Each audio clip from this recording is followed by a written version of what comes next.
Bonjour à tous. Merci de nous rejoindre pour ce nouvel épisode de l'interview. Donc aujourd'hui, j'ai l'immense plaisir de rejoindre quelqu'un que j'admire et que je suis depuis, trop d'années pour le citer, ça va me rappeler que j'ai plus 20 ans. Donc Gilles Babinet, bonjour. Bonjour. Très heureux et un grand merci que tu te joignes à nous aujourd'hui. C'est un plaisir. Merci beaucoup. On est souvent très connus dans nos petits écosystèmes qu'on rencontre tous les jours, puis des fois quand on étend les cercles, et comme LinkedIn a tendance maintenant à être ouvert vraiment, beaucoup de gens viennent dessus. Et tant mieux, l'IA et le numérique attirent des nouveaux profils, des gens qui peut-être n'ont pas connu notre génération d'entrepreneuriat dans le numérique et qui pour eux, ils te découvrent. Donc j'aimerais bien finalement qu'on prenne quand même quelques minutes pour que tu rappelles ta vie, ton œuvre et qui tu es. Ma vie, mon œuvre. Moi, je pense qui est Gilles Babinet?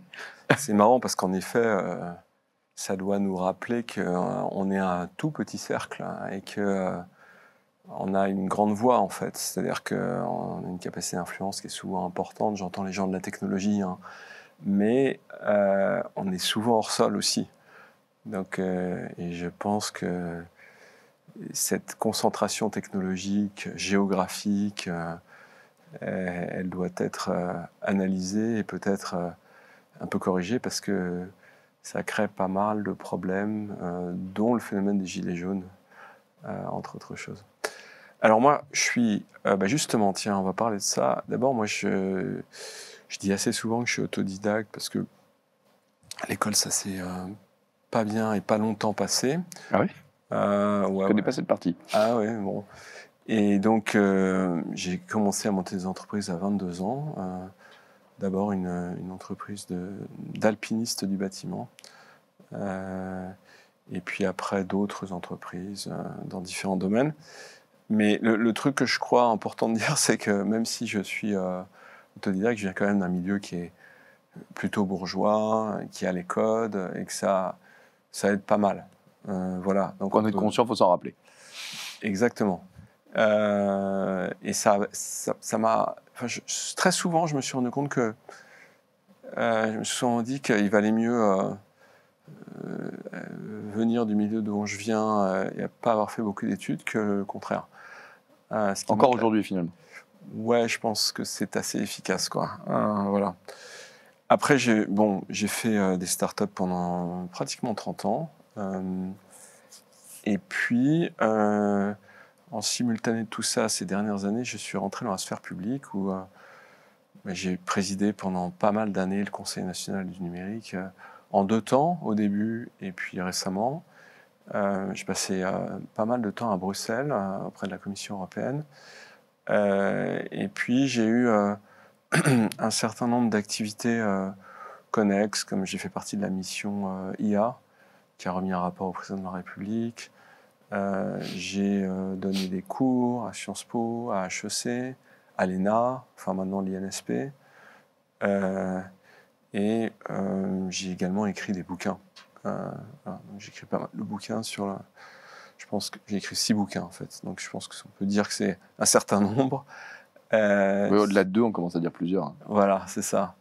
Et voilà, et ces dernières années, je dirais que le sujet qui m'a, ou plutôt moi, beaucoup occupé, c'est Café IA. C'est l'idée de faire de l'initiation populaire à l'intelligence artificielle, ce qui découle du fait que je pense qu'il y a un schisme de classe qui se produit entre les métropoles, les territoires, les hommes par rapport aux femmes, finalement toutes les classes qui sont un peu à forte valeur ajoutée par rapport aux autres, et que c'est une révolution qui est tellement systémique, qui concerne tellement tout le monde, c'est qu'il faut éviter d'avoir ce cantonnement de la connaissance auprès de quelques-uns.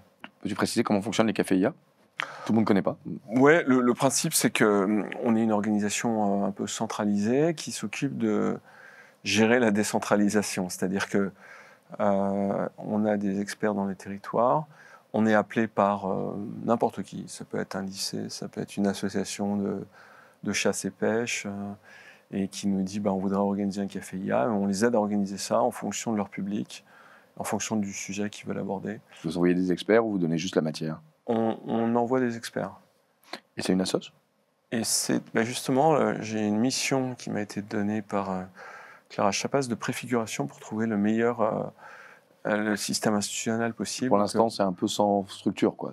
Alors pour l'instant, ça a été porté longtemps par le Conseil national du numérique, et puis là, ça va devenir a priori soit une asso, soit un GIP, un groupement d'intérêt public. D'accord. Alors la dernière fois qu'on a compté, on avait fait 700 cafés IA, et je pense qu'on en fait plus d'un par jour aujourd'hui. Donc, il y a une vraie appétence. Ouais, je pense qu'on est à 800-900 aujourd'hui, et on les fait absolument partout. On essaie d'éviter de les faire que dans les grandes villes parce que c'est... Paris a déjà ce qu'il faut en fait. Ouais, exactement. C'est peut-être partout ailleurs qu'il faut aller en fait. Ouais, exactement, tout à fait. Donc quand tu parles, c'est aussi frapper au coin du bon sens de ce que tu as pu vivre en tant qu'entrepreneur et dans ce que tu as appris dans ces ères numériques, quoi, dans les premières heures du numérique en France. Quoi. Ouais. Bon, le truc, je pense, c'est que comme tous les entrepreneurs, j'ai fait des levées de fonds, j'ai vu l'écosystème avoir ses points faibles, et puis on se dit, il faudrait qu'on corrige ça si on veut aller plus haut, quoi. Le paysage français n'a rien à voir avec ce qu'il était ne serait-ce que 12-13 ans plus tôt. Juste pour se donner une idée, il y a 13 ans, on était à 700 millions d'euros de levée par an. Il y a 2 ans, on était à 14 milliards. Donc c'est un x10 en l'espace d'une douzaine d'années. Et c'est assez emblématique de l'évolution de l'écosystème. C'est un autre monde. C'est un autre monde, et je pense que ça fait que commencer, parce qu'en réalité, le code est appelé à être absolument partout. Les systèmes productifs vont être bouleversés par l'IA. Donc moi, je pense qu'on est à 10% de ce qu'on va avoir dans les années qui viennent. C'est que le début. C'est pas forcément les levées l'indicateur, c'est aussi la... Non, c'est pas les levées, mais c'est vraiment... l'objectif de la technologie, c'est de disparaître. Je pense que c'est important de le dire. Donc souvent... Seamless. Voilà, on se figure le monde qui vient avec des humanoïdes, des robots humanoïdes, des voitures qui volent ou qui sont autonomes et tout ça. Mais je pense que ce qui a beaucoup marché, c'est des trucs comme Apple, des gens qui font disparaître la technologie en réalité. Et donc, on va en avoir partout et en même temps, on ne la verra pas. Et c'est pour ça que ça va marcher. Donc, voilà, c'est de l'information utile qui arrive au bon moment et qui est efficace. On regardera ce concept. Là, le premier bloc de questions que j'avais, c'était justement, et tu as commencé à y répondre, c'est où est la France du numérique, où on en est aujourd'hui. Donc, tu nous as donné quelques petits éléments, mais peut-être faire un panorama. Comment tu vois aujourd'hui la France, l'état de la France en 2025 sur sa situation, sa capacité à développer, à innover dans le numérique par rapport au reste du monde et déjà au reste de l'Europe? On a fait 6 ou 7 ans extraordinaires. Vraiment, on a adressé les bons sujets, on a fait en sorte que le capital se libère, que les entrepreneurs apparaissent, que ça se diffuse. Et aujourd'hui, je pense qu'on peut dire que la France est 5e sur le classement des pays en matière d'intelligence artificielle. Les Américains nous placent parfois 4e. Donc ça montre bien que ce n'est pas totalement faux, cette approche-là. Par contre, là, il y a un brouillage des cartes très important depuis les législatives d'il y a 1 an, parce que la commission est faible. C'est vraiment un peu le moment de vérité face à Trump. C'est-à-dire que si on n'est pas capable d'avoir quelque chose à dire en tant qu'Européen, on se fera effacer de la carte. Mais on peut tout aussi bien saisir cette opportunité. Trump, c'est le meilleur commercial de la technologie. Il faut être conscient de ça. Notre président, il n'est pas mauvais. Trump est bien meilleur.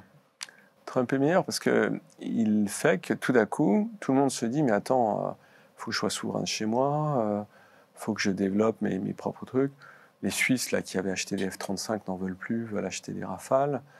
Oui, tu veux dire c'est le meilleur commercial pour nous réveiller. Il nous a réveillés, exactement. C'est un peu comme le Covid nous a fait faire un grand bond en avant sur un certain nombre de sujets techno. Exactement. Finalement, la peur, rien de tel qu'avoir un ennemi commun, quoi, en fait. Mais complètement. Et donc, tout d'un coup, des choses qu'on était quelques-uns à répéter sur les enjeux de souveraineté deviennent centraux. Oui, mais est-ce que ça devient central au-delà des mots? Je veux dire par là qu'on envoie des colloques. En plus, je viens de l'événementiel, hein, mon métier, moi, ailleurs, j'organise des gros événements internationaux. Donc la France est devenue un organisateur d'événements. Hein. Je veux dire, on en a tous les matins sur les sujets, sur l'IA, sur la transformation, sur l'économie. Mais est-ce que dans les actes, je te prends un cas concret, l'Axel s'intéresse particulièrement au paiement. On a eu ce débat-là plusieurs fois. Ça fait 15 ans qu'on a ce débat régulièrement en France sur un système européen de paiement qui n'existe toujours pas. Et aujourd'hui, sur ma scène hier, enfin récemment, parce que je ne sais pas quand cette interview sera diffusée, mais le patron de carte bancaire nous rappelait quand même que si un jour Trump a envie, comme ça en se réveillant, parce que ça lui prend l'idée saugrenue, de couper Visa et Mastercard, pour beaucoup de pays européens, ça va être compliqué. Et on n'a pas d'alternative et pas de projet non plus pour en avoir, parce qu'on a enterré le sujet carte. Ouais, non, c'est sûr. On l'avait fait il y a 50 ans, et il faudra le refaire. Moi, vraiment, ma référence, mon proxy, c'est ce qu'on appelle l'Indian Stack, qui a développé un système de paiement qui s'appelle UPI, tout à fait. Qui en volume, a dépassé les grands réseaux américains. Oui, mais parce qu'ils sont allés au-delà de la conférence. Ils ont dit, OK, on le veut, maintenant on va fermer tous les autres et on donne l'argent pour faire ça. Et ils ont rendu illégal un certain nombre de systèmes qui existaient, et ils ont dit, celui-là, maintenant, c'est le chemin à prendre. Mais comme les Chinois, avec WeChat et avec d'autres solutions, ont imposé un système de paiement, et maintenant le yuan numérique. Mais est-ce que nous, tu vois l'Europe capable de faire ça? Mais je l'ai dit, c'est le moment de vérité pour l'Europe, c'est-à-dire qu'il va falloir avoir des approches fédératives sur ces sujets-là. Et en fait, je suis assez agnostique, c'est-à-dire que des conversations que j'ai, je ne dirais pas que ça arrivera, mais je ne dirais pas non plus que ça n'arrivera pas. C'est-à-dire que je vois quand même des réflexions assez intéressantes, des gens assez puissants qui poussent l'idée là-dessus. Sur tous les sujets, hein. Là on parlait du paiement, mais enfin, j'ai la souveraineté sur plein de sujets, j'imagine. Oui, alors je crois il y a 4 grands sujets. Il y a ce que j'appellerais les socles du PaaS, c'est-à-dire du cloud. Ça, c'est un sujet un peu majeur. Rien que VMware, c'est en soi un sujet. Il y a tout ce qu'on pourrait appeler la suite bureautique. Donc, pas mal de boîtes qui sont un peu énervées d'avoir toute leur data dans le cloud Azure. Et c'est très hégémonique aujourd'hui, cette technologie.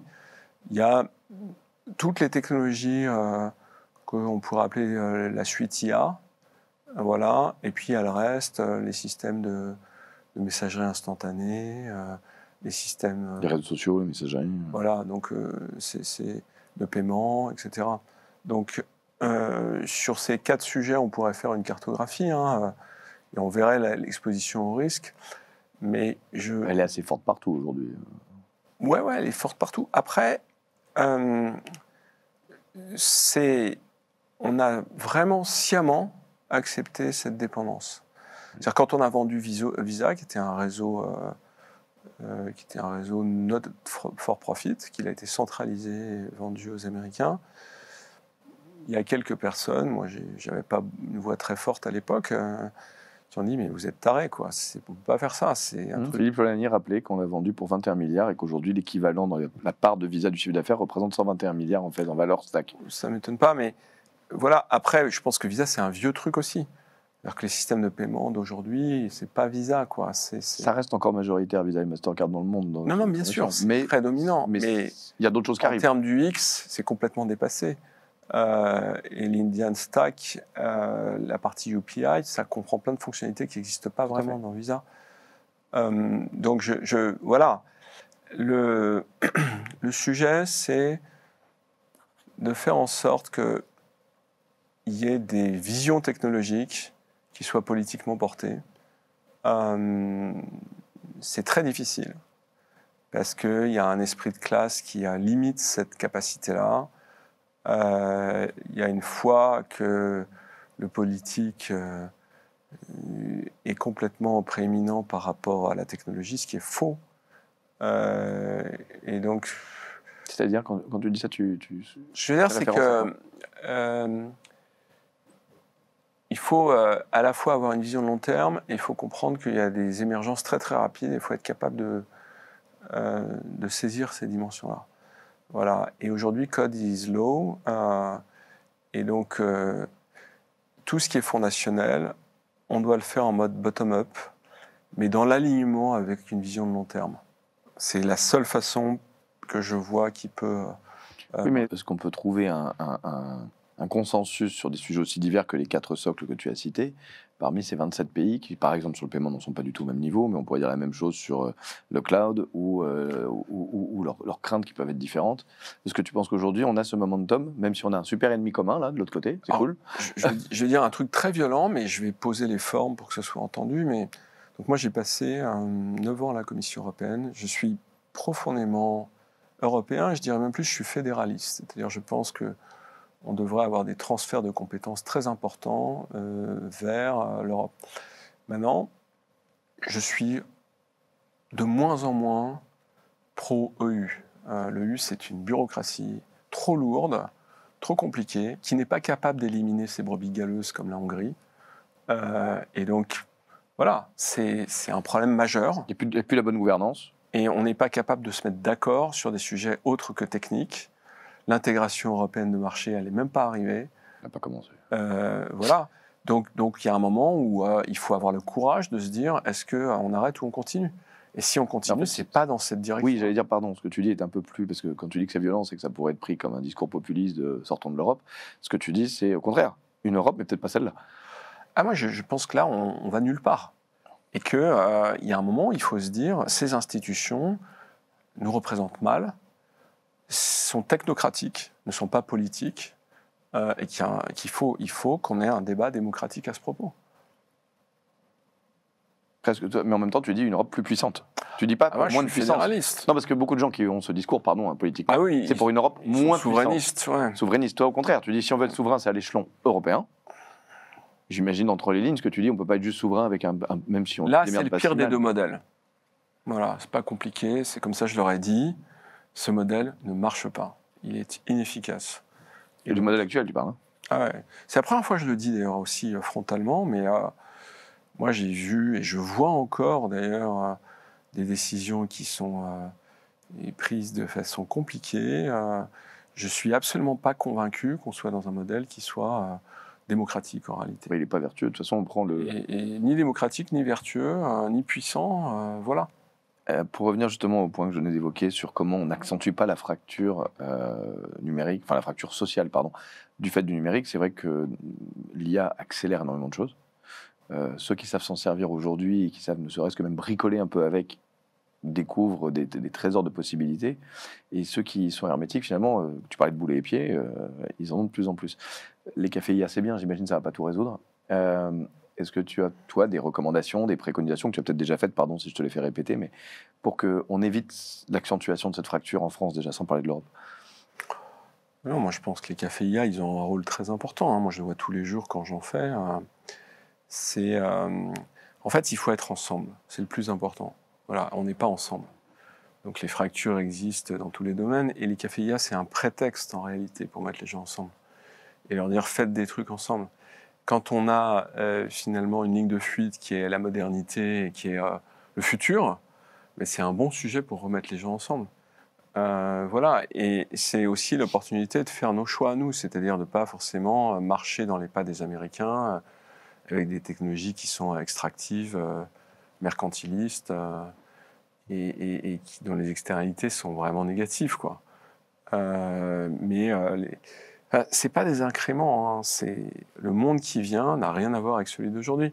Et si on n'agit pas, je pense que la démocratie va s'effondrer dans peu de temps, parce que les réseaux sociaux poussent au clash, les algorithmes favorisent le clash, que c'est ça qui polarise la société en très large partie, qui rend les gens seuls, qui les isole les uns des autres, et qui fait qu'il n'y a plus finalement d'idéal démocratique. Alors pardon, mais j'ai un peu l'impression là-dessus, parce que je prêche la même chapelle depuis des années. J'ai encore remercié Clara il n'y a pas longtemps d'avoir enfin mis sur la place publique que peut-être avec les enfants, ça serait bien d'expliquer qu'à 15 ans, c'est un vrai sujet. Mais j'ai l'impression que ça fait 10 ans qu'on est nombreux à le dire, et puis c'est pas grave, il se passe rien. Ok, ça fait des réunions, ça fait des trucs, mais il se passe rien. On n'a pas les moyens d'agir, en fait. Moi, je ne crois pas du tout que 15 ans, ce soit un sujet. Donc, je pense que le problème vient beaucoup plus des adultes que des enfants. Quand on regarde par catégorie d'âge qui passent du temps sur les écrans, on ne voit pas forcément apparaître les ados comme étant beaucoup au-dessus des autres sur ce sujet. Et quand on fait des interviews, on s'aperçoit que les enfants reprochent beaucoup à leurs parents d'être trop sur les réseaux sociaux et de ne pas passer de temps avec eux. Et en fait, ce problème des 15 ans, le problème premier, c'est que ça dit, à 15 ans et un jour, les réseaux sociaux, c'est plus un problème. Alors qu'en fait, le fait que les gens soient plus capables de faire justement des communs démocratiques, de se mettre d'accord sur des projets qui sont autres que populistes, c'est en large partie la conséquence des réseaux sociaux. Donc, ce qui nous détruit notre capacité à être ensemble, c'est pas nos ados, c'est nous, c'est les adultes. Voilà, donc le perso, si c'était à moi de le faire, moi, j'aurais pas interdit les réseaux sociaux en dessous de 15 ans. De toute façon, c'est pas fait, c'est un projet. Voilà, ce que j'aurais fait, c'est j'aurais mis des alertes tout le temps. Au bout d'une demi-heure de TikTok, boum, une alerte toutes les 3 minutes, que les gens comprennent, avec exactement comme sur les paquets de clopes, un truc qui dit là, on est en train de vous griller vos neurones. Tu as l'impression que sur les paquets, pardon, parce que je connais bien le sujet du cancer, j'ai travaillé sur le sujet, tu as vraiment l'impression que sur les paquets de clopes, c'est le prix de la clope qui a servi le plus, ou le fait qu'il y a écrit tu vas mourir en fumant? Il y avait un papier dans Le Monde, là, il y a 3-4 jours, et quand même, ça avait l'air de dire que c'était pas que le prix de la clope, parce que les gens qui peuvent se payer des paquets de cigarettes fument moins. Donc, je pense qu'il y a quand même... Enfin, moi, par exemple, petit exemple tout bête, moi j'avais un papa qui fumait. Un jour, je me suis mis à pleurer devant lui parce qu'il était en train d'allumer une cigarette. Il m'a demandé ce qui se passait. Et je lui ai dit, tu vas avoir un cancer. Et il a arrêté de fumer tout de suite. Et donc, des trucs comme ça, c'est... La connaissance du danger, quoi. Voilà. Au moins, ça réduit. Il cherche à détecter le plus tôt possible un contenu qui a un fort potentiel. Et à le mettre en avant pour maximiser ce potentiel et créer ce qu'on appelle de la stickiness, c'est-à-dire que je reste sur la plateforme.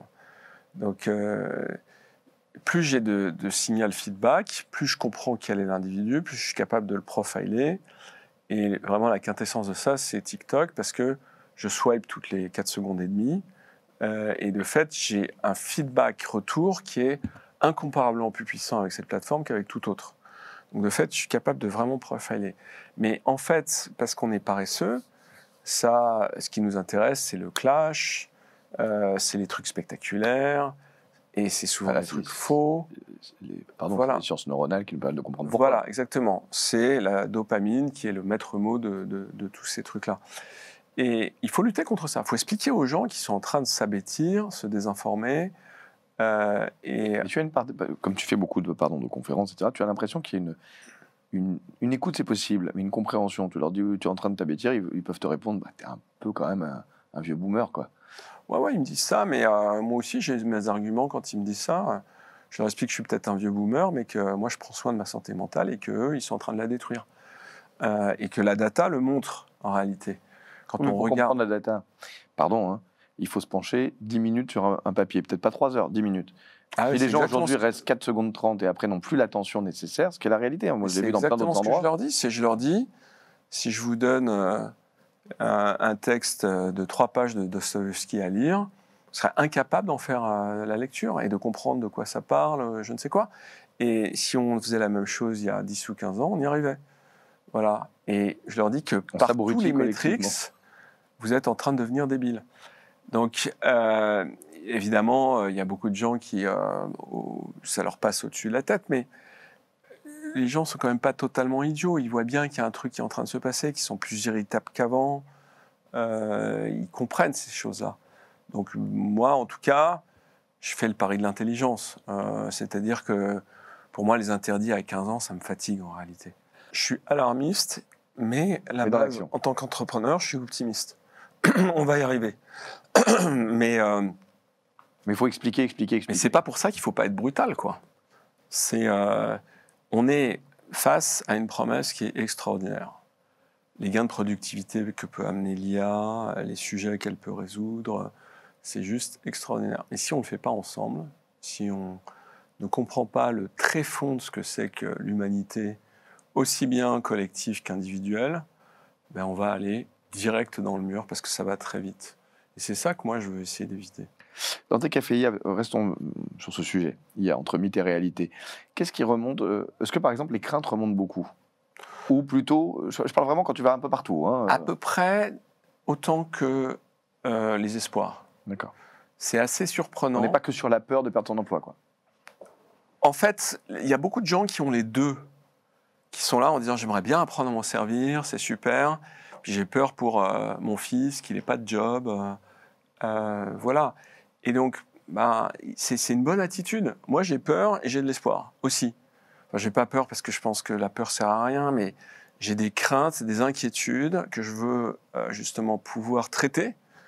Il y a des trucs, je me dis, ça va être génial, quoi. C'est déjà génial, d'ailleurs, là-dessus. Donc, il y a quand même beaucoup de positivisme dans ces cafés. Enfin, je veux dire, les gens ne viennent pas qu'avec des craintes. Les Français, nous, on fait des cafés il n'y a qu'en France, mais ils sont des gens géniaux.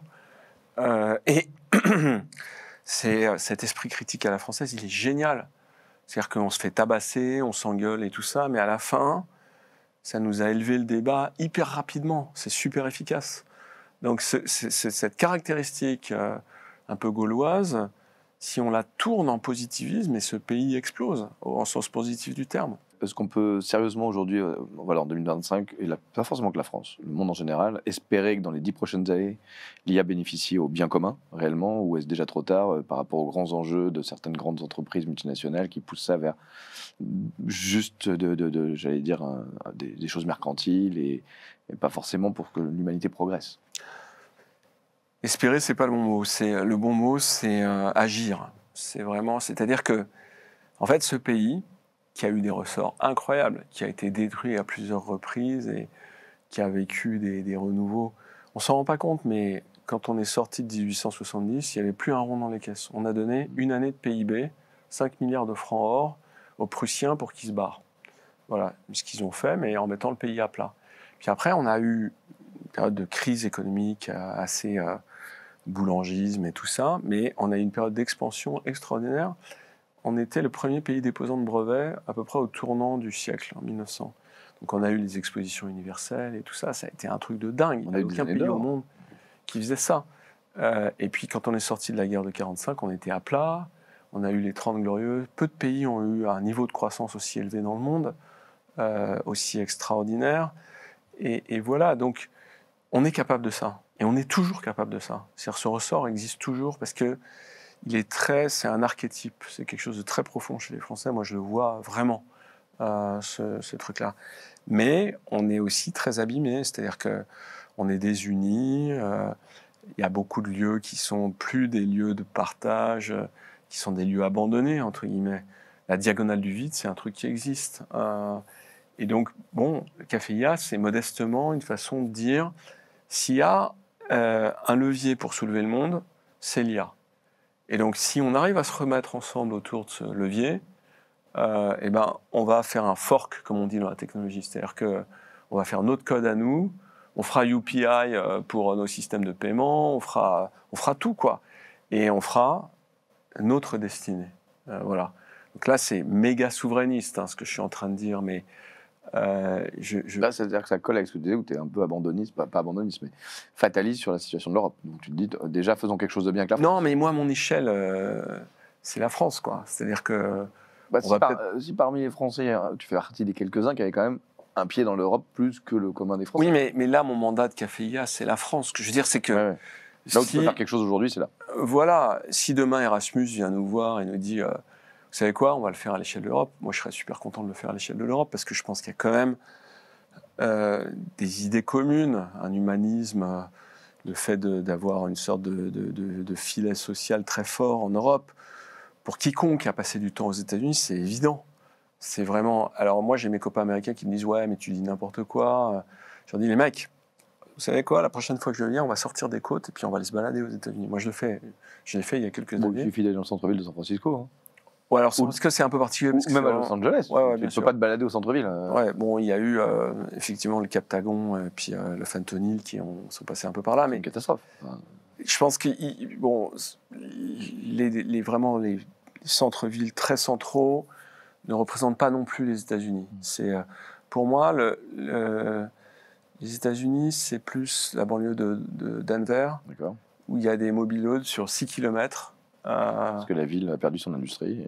Voilà. Et ça, c'est intéressant à voir. Et là, tu comprends que le discours de Trump puisse passer. Voilà. C'est ce qu'on appelle de Rust Belt, qui est vraiment un truc qui, d'ailleurs, à mon avis, est plutôt en renouveau qu'autre chose aujourd'hui, mais qui est très parlant pour comprendre ce que sont devenus les États-Unis, avec des gens qui ont des difficultés à accéder à la fois à l'éducation, à la santé. Bon, je pense qu'on n'est pas là-dedans. Je vais revenir sur un des points que tu as évoqué, j'en parlerai de la démographie, parce que je pense quand même que c'est une vraie question pour l'Europe, par rapport même à tout ce qu'on dit de peur et d'envie et ce qu'on peut aller vers l'avenir. Mais Clara Chapaz, donc ministre déléguée en charge de l'IA, avec qui tu travailles sur plein de sujets, a lancé son plan Oser l'IA, qui vise à faire en sorte que 100% des grands groupes utilisent l'IA d'ici 2030. Alors moi, d'abord, est-ce que tu penses que c'est ça le bon objectif? Est-ce qu'on ne confond pas un peu les moyens et les objectifs? Puis surtout, 2030, c'est dans longtemps. Enfin, on parle des grands groupes. Les grands groupes, ça serait bien que d'ici l'an prochain, ils y soient tous. En fait, bon, je trouve que j'ai un peu participé à la préfiguration de ce plan. Une question volontaire. Et moi, je leur ai beaucoup dit, ne vous mettez pas dans le court terme. Quand on regarde le Digital Economic and Social Index de la Commission européenne qui mesure la digitalisation des pays, on voit que les incréments sont assez lents, en fait. Parce que ces plans-là, ils sont longs, c'est dur d'aller chercher les PME, les former, tout ça. Et donc, moi, je leur ai dit, avoir un horizon 2030, c'est une bonne idée. Ça permet de s'organiser, en fait, pour faire ce genre de choses. Alors moi, c'était ma question, c'est 2030, parce que dans le titre, c'est marqué les grands groupes. Il n'y a pas marqué PME, en tout cas. Si, il y a beaucoup de TI dans le projet. D'accord, donc c'est pas juste les grands groupes. Non. D'accord. Non, parce que si c'est pour parler que le 440 soit dans l'IA d'ici 2030, ça me paraît un peu loin. Après, si c'est effectivement... Non, d'ailleurs, moi, je pense que le CAC 40 est plutôt en avance, mais que ce que mesure le DESI, c'est plutôt PME et TI. Surtout PME. Le DESI, c'est... il y a très longtemps, j'étais au bord du DESI. Donc, c'est hyper intéressant parce qu'en fait, on prend des sondes évidentes, comme par exemple, on regarde les cabis des boîtes et on cherche à voir si elles ont des sites web. Alors, j'ai honte, je ne sais pas ce que c'est le DESI. Digital Economic and Social Index, c'est le rating de la digitalisation de l'Europe, des pays européens. Ça sort une fois par an. Et donc, voilà, donc on mesure, on dit, il y a...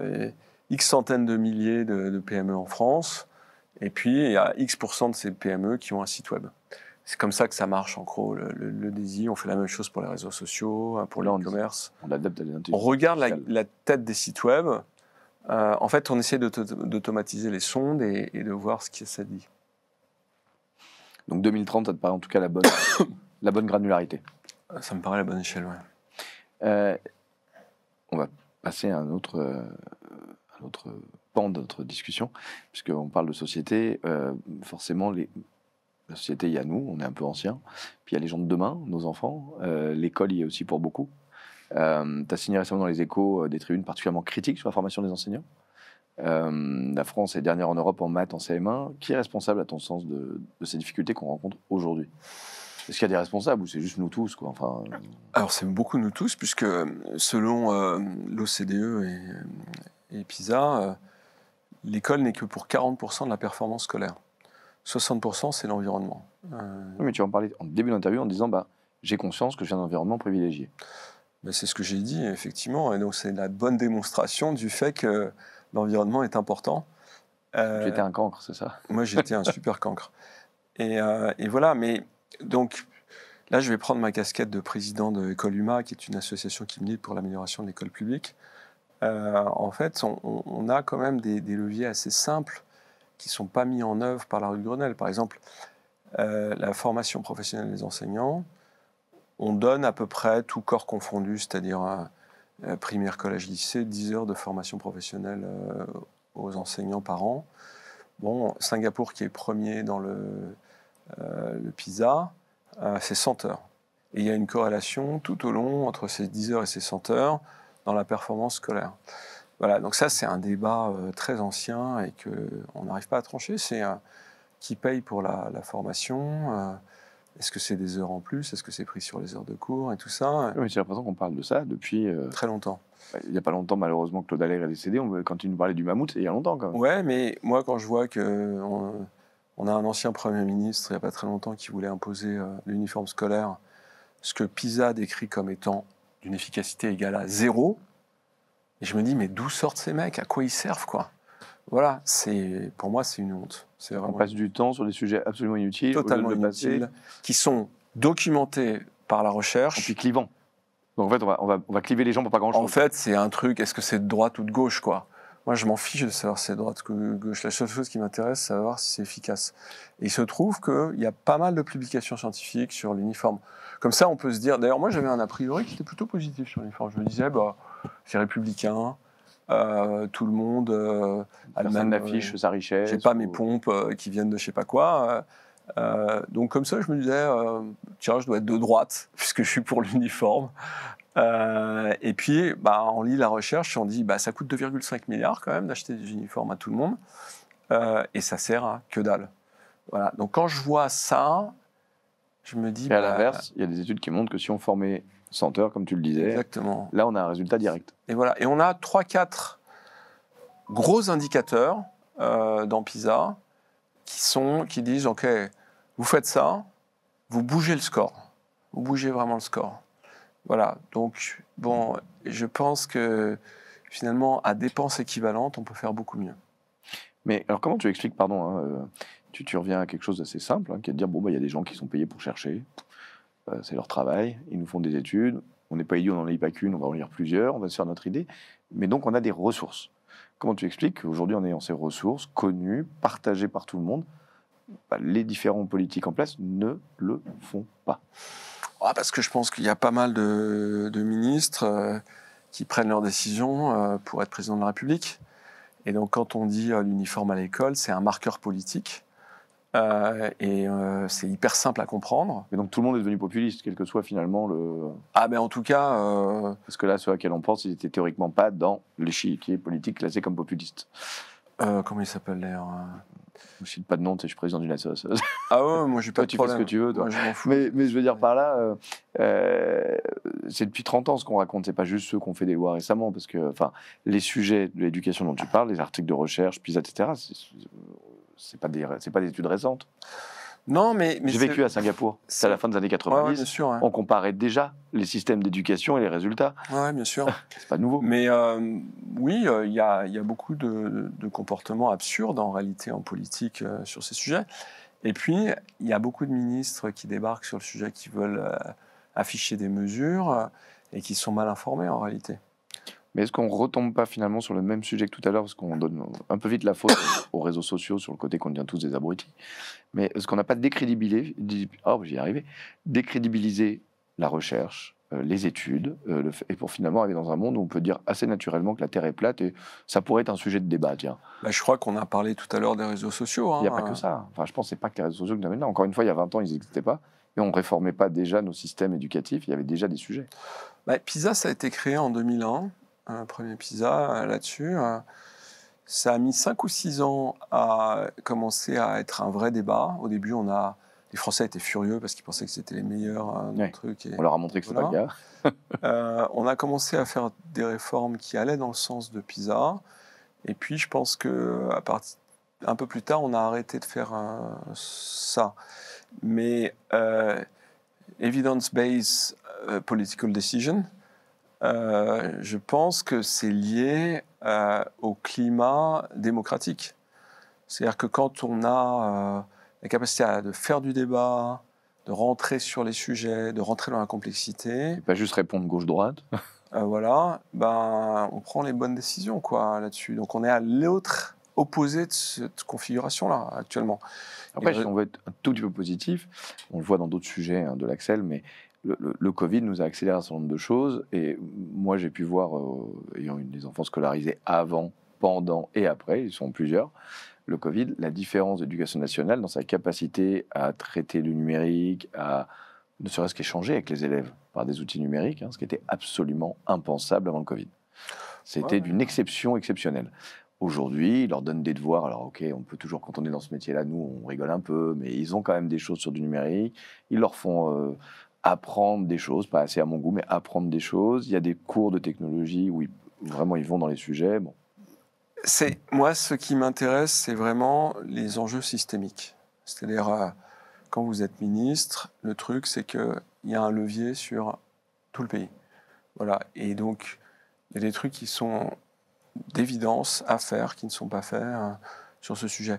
Qu'on ait pu faire en sorte que ça se passe mieux avec le Covid, c'était un peu une évidence, ça ne marchait pas du tout pendant le Covid. On a été forcé, oui, mais c'est un peu comme l'ennemi commun Trump, quoi. Voilà, c'était l'évidence au milieu du nez, et puis ils ont fait les quelques mesures. Les sujets plus complexes, plus techniques, et qui nécessitent d'avoir un vrai débat, et notamment un débat avec les représentants syndicaux du corps des enseignants, c'est des sujets qu'on a du mal à aborder. Par exemple, si Gilles Babinet était pour une soirée au ministre de l'Éducation nationale, si tu devais concevoir un vrai plan de formation continue pour les enseignants, tu commencerais par quoi? Je pense que je me concentrais sur 4 ou 5 paramètres. L'autonomie du chef d'établissement. Le droit à contrôler ses équipes pour les recruter aussi, ça va avec? Ouais, évidemment. Ça, c'est comme à la fac, comme le plan qui a été fait à l'université dans les années 2000. Parce que c'est une grande recommandation de PISA.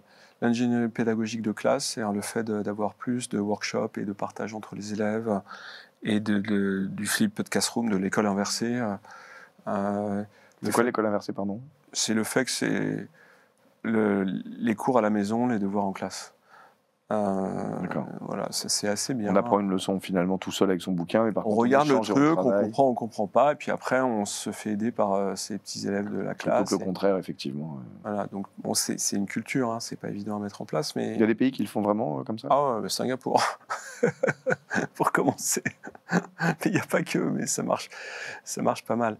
Qu'est-ce que je ferais encore? Les 3 latins.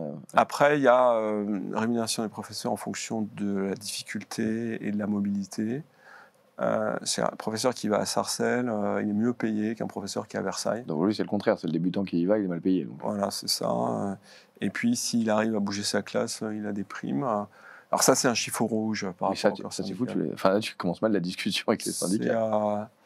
Ouais, mais je pense que les syndicats, ils ont le même objectif. Parce que les autres sujets que tu as abordés, c'est moins clivant. Ça peut être une vraie sujet. Ah non, l'autonomie du chef d'établissement, c'est ultra clivant. Pardon, je parlais plus de celui de la classe inversée ou de cours inversé. C'est clivant aussi. Aujourd'hui, quand tu en parles avec les corps professionnels, oui, c'est d'autres... c'est le café pédagogique qui va coincer, c'est d'autres trucs. On va sur d'autres champs, mais c'est l'inspection. L'inspection est très contre ce genre d'approche. Donc il y a un moment où il faut avoir une sensibilité politique, être capable de savoir à qui parler, comment le faire, et puis réussir à cranter un peu le sujet. Quand on voit les chiffres, parce que tu aimes bien les chiffres, du nombre de fermetures de classes d'établissements publics et à l'inverse de surdemande dans les lycées, les écoles privées, on est en droit de se poser la question. Après, moi, la mesure suprême, je ne l'ai pas évoquée, hein, mais c'est je donne l'éducation aux régions. Voilà, ça c'est le premier truc que je fais. Bon, là, il n'y a plus d'école républicaine. Si chaque territoire va avoir son niveau d'éducation. Moi, je m'en fous de la République. Ce qui m'intéresse, c'est les gens. Ça peut être sorti de son contexte en vidéo, ça. Ouais, il n'y a pas de problème, mais je l'assume totalement et je l'ai fait presque exprès. C'est-à-dire que moi, je n'ai pas de vache sacrée. Ce qui m'intéresse, c'est que ce pays aille bien. Oui, mais pardon. Le fondement de la République française, c'est quand même que, par exemple, si on prend la Poste, je peux envoyer ma lettre du fin fond de la Dunkerque à Menton, à Paris, et mon fils à Paris va être formé comme en Lozère. Continuons à nous enfoncer. Alors, la réalité, c'est qu'il n'y a pas de synchronisation entre le système social, la sécurité des écoles, les infrastructures de transport, le système d'éducation, les employeurs. Il y a que dalle. Et pour toi, c'est infaisable au niveau centralisé. Et ça ne marche pas du tout, et c'est en train de nous planter totalement. Donc, oui, mais tu vas quand même pas, pardon, je te pousse exprès, hein, c'est pour je suis l'avocat du diable. Je t'en prie. Mais tu vas quand même pas dire, finalement, chaque région fait comme il veut, donc dans les Hauts-de-France, peut-être ils vont réussir à faire qu'il y a l'autonomie du chef d'établissement, et à Marseille, non, ils se débrouillent. Exactement, je vais le dire. D'accord. Donc après, on va choisir sa région en fonction de là où il est. Exactement. Et on verra les derniers de la classe, et on verra les premiers de la classe, et on les mesurera aussi en termes d'évolution de la performance. Voilà. En même temps, tout à l'heure, tu parlais d'une vision beaucoup plus fédérative de l'Europe. Mais là, au niveau national, c'est plus une fédération, c'est chacun fait ce qu'il veut, quoi. Mais l'Europe est faite d'États fédéraux. Les 4 pays qui nous entourent, les 4 grands pays, le Royaume-Uni, l'Allemagne, l'Espagne et l'Italie, sont des États fédéraux. Où ils ont ce niveau de délégation? L'éducation, par exemple, chacun peut faire ce qu'il veut. Alors, la Galice, Allemagne, certainement, Royaume-Uni, certainement, et les 2 pays du Sud, je ne sais pas. D'accord. Mais en Allemagne, on peut avoir un système scolaire complètement différent entre la Bavière et la Rhénanie. La chancellerie, l'État fédéral, il ne touche pas à l'éducation. D'accord. Pardon, je ne connais pas ce niveau de détail, donc je me permets de poser la question. Si on revient un peu à toi, parce qu'on voit qu'il y a quand même beaucoup de points sur lesquels tu as eu la chance d'avoir travaillé ces dernières années, et pas uniquement de lire des journaux, mais vraiment de t'impliquer et participer. Toi qui navigues entre le monde des idées, celui des entreprises, les politiques aussi, que tu sembles pas mal fréquenter, les politiques publiques, et aussi bien en France qu'à l'étranger, qu'est-ce qui t'agace profondément en ce moment et qu'est-ce qui te motive des deux côtés? Peut-être que ce qui m'agace, c'est le niveau européen en réalité. C'est que Draghi, c'est vraiment quelque chose d'intéressant, le rapport Draghi. Et bon, ça a fait pchit, mais c'était normal. Voilà. Et le fait que ça fasse pchit est peut-être l'explication de finalement mon rejet de l'Europe telle qu'elle fonctionne aujourd'hui. Pour toi, ça aurait dû être vraiment un point d'appui? Ah ouais, je pense qu'on aurait dû dire à tous ceux qui disaient non à Draghi, écoutez, vous savez quoi, vous allez le faire dans votre coin, et puis nous, on va partir sans vous, quoi. Donc là, on a dit ce qui t'agace et qu'est-ce qui te motive vraiment. Tu vois, quand Gilles Babinet se lève le matin et se dit tiens, samedi, c'est samedi, mais je vais pas rester chez moi. Je vais aller faire cette conférence parce que j'y crois, ou je vais aller faire à cette réunion de travail parce que j'y crois. Qu'est-ce qui te motive vraiment le matin?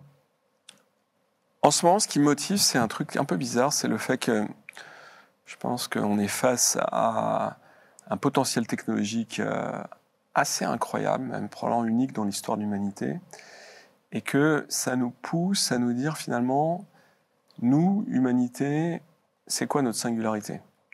Ça pousse ce débat-là, ça va pousser ce débat-là. C'est-à-dire que les Californiens, ils ne sont pas là-dedans, ils se disent, bon, en fait, l'objectif, c'est qu'on devienne des machines, en réalité. Quand on les écoute, ils sont très là-dedans. Et je pense qu'il y a un autre débat qui va ressortir, c'est quoi la singularité de l'humanité? Ça, je trouve ça intéressant. Moi, je pense personnellement que la logique, ou plutôt la culture asiatique, c'est-à-dire non dualiste, où on peut être à la fois dans un monde symbolique et dans un monde technologique, est très intéressante.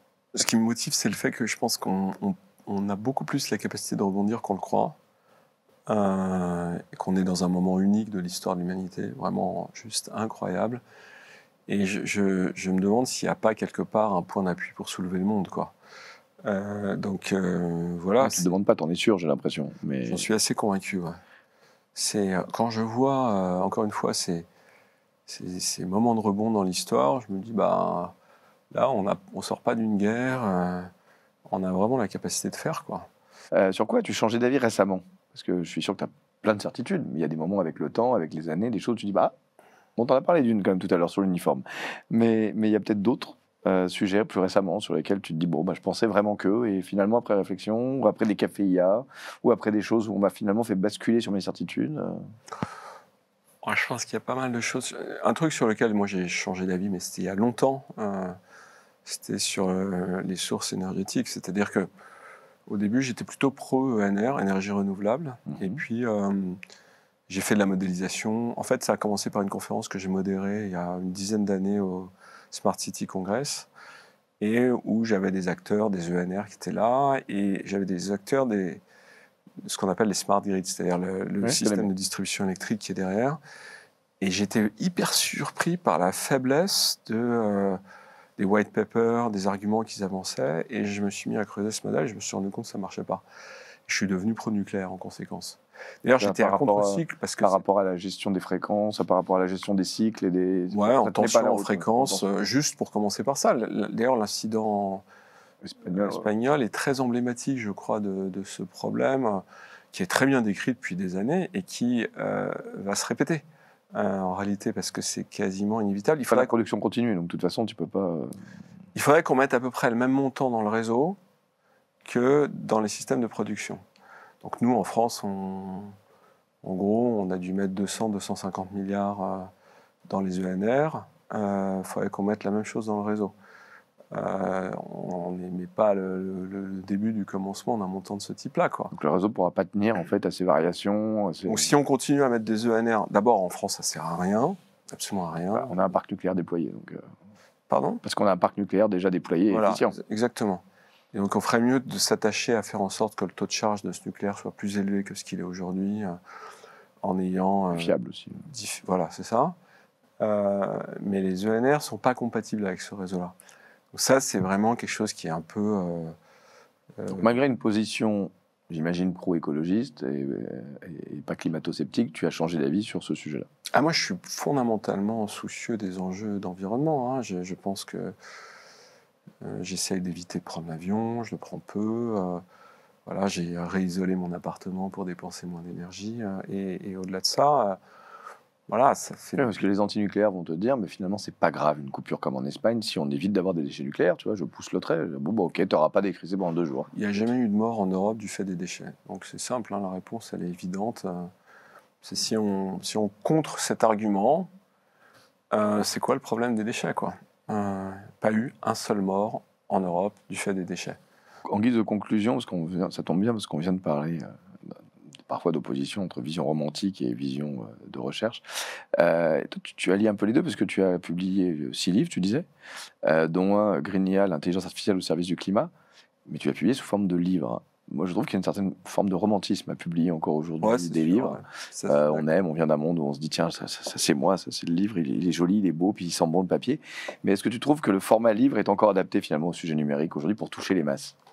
Non, en réalité, si j'étais vraiment de mon époque, je ferais probablement soit ce qu'on est en train de faire, soit des pastilles TikTok, soit d'ailleurs les deux. Nous, c'est beaucoup trop long pour les TikTok. Là. Voilà, non, mais on aurait pu faire des trailers en prenant... Vous pourriez prendre des extraits de ce qu'on dit et faire des pastilles. Vous allez peut-être le faire d'ailleurs.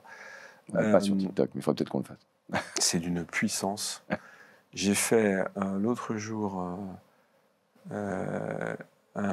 justement un truc qui a été monté pour faire du TikTok. Bon, j'ai fait 250 000 vues en 3 jours, quoi. C'est ouf. Avant de faire ça sur LinkedIn, on a du temps. Ouais, ça, ouais. Et donc j'étais très surpris de ça. Hein. C'était... Mais moi, ça m'aide à mettre mes idées en place. Donc j'écris beaucoup pour ça. Parce que ça me force à challenger mes idées, à aller chercher des trucs auxquels j'aurais pas pensé. C'est pour ça que d'ailleurs je suis si excité quand j'écris un bouquin. Il y a quand même une forme de romantisme à écrire, je trouve. Bah ouais, c'est pas autre chose. Mais j'assume avoir une forme de romantisme. Écoute, merci beaucoup. Merci beaucoup de ce temps que tu nous as consacré aujourd'hui. C'était un plaisir. Merci à vous de nous avoir écoutés et à très bientôt pour un prochain rendez-vous de ces interviews de l'Axel. Au revoir. 1, 2, 3.